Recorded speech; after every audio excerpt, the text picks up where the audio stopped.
සූදු ස්ත්‍රී දුෂ්කර ළමා අපචාර පැතිරී ගිය මුළු මධ්‍ය රට පුරා පවතින්නේ අවීති මහා නරකාරියක් විලසට. ඔය පස්සේ උපරාණ රජුනි මිනිස්සු නොමග ගොස් ඇතියා.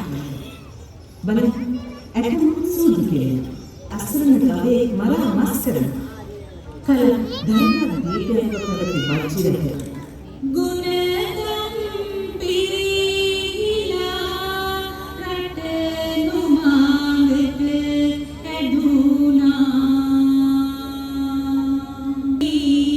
සාමය මල් වැදුනා රට තුල කෙරුණා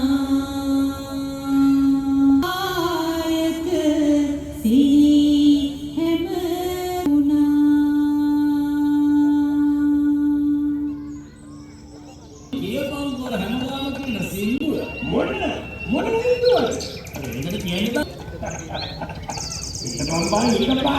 මේ කාර්යය ඉවර වෙලා හරක් මස් කෑල්ලක් පුච්චලා කනගමල් ගයිකෝ වීදු ඉන්නදලා ඉතින් කොටිකා රජතුමාගේ හරක් මස් පුට්ටිය තමයි මේ තියෙන්නේ. රජුලෝත් මස් කනවද?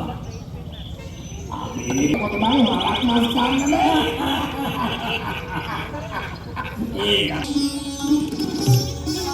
දැන් බලන්න පිළිවෙලදී මේ සුපසන්න වෙසක් මහා තුරනේ හය නිරූපරාම කුල ස්ත්‍රීද වදකේසා නොකළ යුතු බව. පෙර දවස රජකම් කළ ලීචවි රජදරුවන්ගේ කාලේ වටිනා මණිකක් අතේ රැගත් රූමත් කාන්තාවකට